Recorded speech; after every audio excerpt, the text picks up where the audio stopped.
Previously on Unturning. I am not some witch to be driven out of your righteous village. She must be married before her cousin Clym comes home.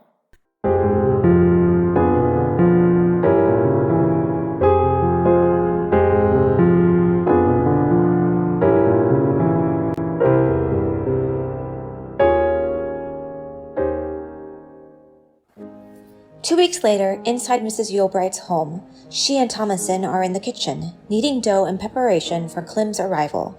Mrs. Yeobright maintains a determined tempo, while Thomasin is easily distracted. I can hardly remember what Clym looks like. It's been so long since I've seen him. If only you could greet him as a married woman.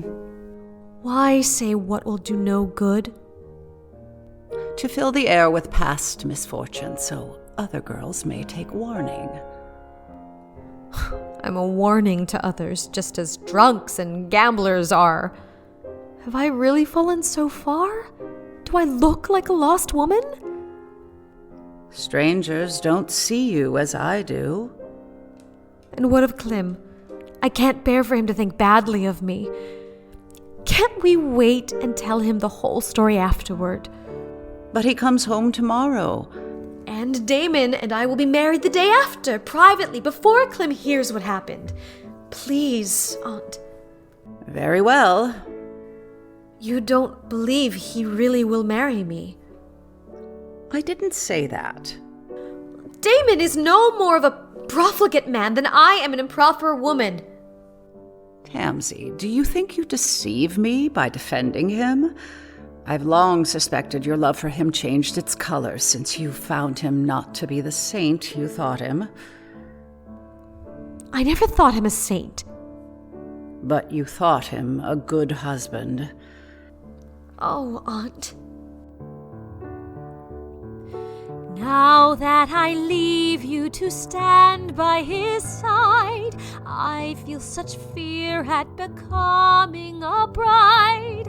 After those first sweet moments have passed, how can I know that his love will last? How can I love him if I can't trust him? Now that you leave me to start your new life, are you still certain you should be his wife? Too late to realize now I have doubts. You know too well my time's running out. Too late for caution, I've but one option. Do you still want to marry him? What other choice do I have? But if your circumstances were removed, would you still want to be his wife if he had just asked you now? I think I may refuse to answer that question. I've never implied to you that I think less of him, and I never will. Now you've decided you must carry through. Your shame or virtue rests on what you do.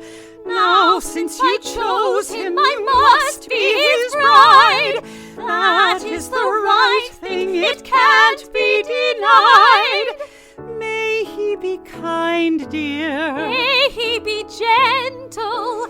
May warmth and love ever bless your home.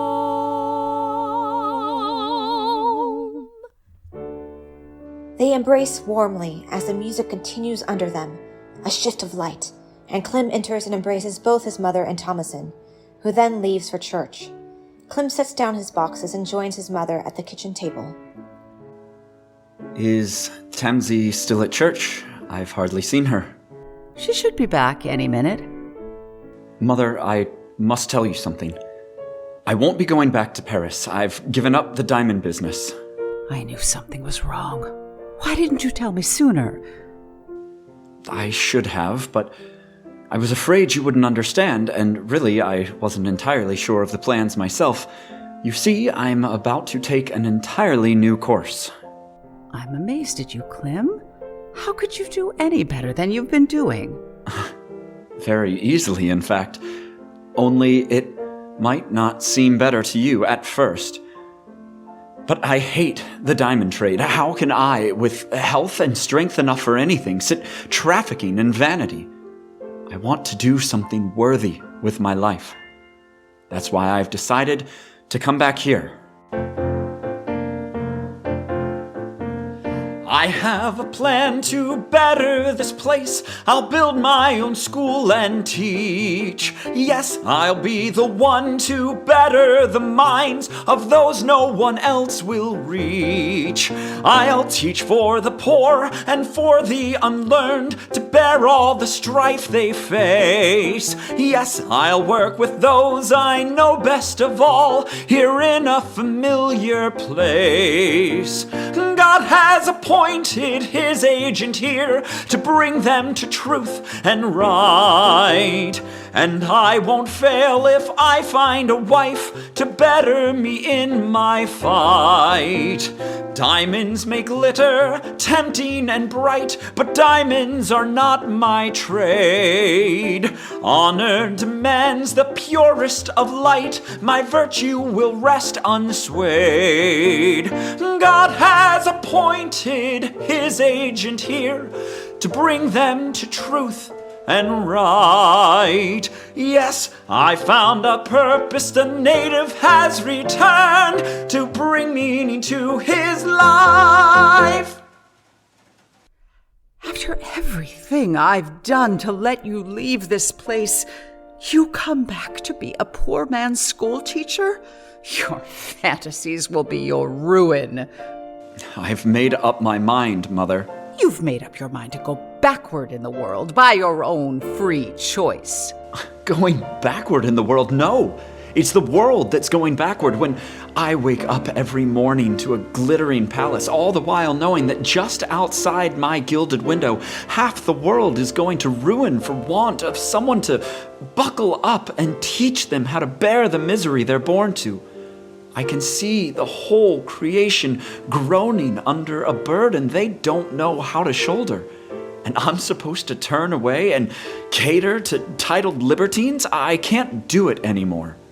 But you could be such a wealthy man if you'd keep at it. Just think of the trust and respect you'd command. Wealth can give you more power to do good than giving it up can. My stomach turns at wealth and luxury. I don't enjoy good things. Delicacies are wasted on me, but now I can turn that defect to an advantage, and by being able to do without what other people require, I can spend what such things would cost to heal the world. Everyone else in the world cares for himself first. Why can't you do it as well as they do? Do you really want me to be as careless, as thoughtless as every other ignorant man on Egdon Heath? You have too much of your father in you. Like him, you've grown weary of doing well. No, I'm weary of what you mean by it. What is doing well, Mother? Thomasin burst through the door. Aunt, you'll never believe it. Mrs. Nonsuch pricked Eustacia Vi with a stocking needle. How cruel. Poor Miss Vi fainted. Good heavens. Mrs. Nonsuch said she had to because Eustacia Vi is a witch. But surely that's not true. Is it, Aunt? Good girls aren't treated as witches. Nonsense. That proves nothing. What do you know of this lady? Eustacia Vi came to live with her grandfather up by Rainbarrow not long after you left for Paris. She keeps to herself and doesn't mix with the rest of us. And that makes her a witch. She has a strange power over men. She is very beautiful. She's too idle to be charming. Oh, goodness. Thomasin runs off stage feeling indisposed. Why is... I'm tired of all your secrets and senseless gossip. I am a grown man and you treat me like a child. I've seen the world and I know my place in it, and my calling is to keep your simple-minded nonsense from cluttering up what might be able minds once I educate them. Now, as our very beautiful neighbor is injured, it is only polite to visit her and ask whether I might be of service. Now, Clement. Yes, Mother, your talk of witches has only set me further in my course. He exits towards the hill at Rainbarrow. Clym! Clym! I suppose there's no stopping you. You will make a fool of yourself over her. Oh, Clym, that woman will be your ruin.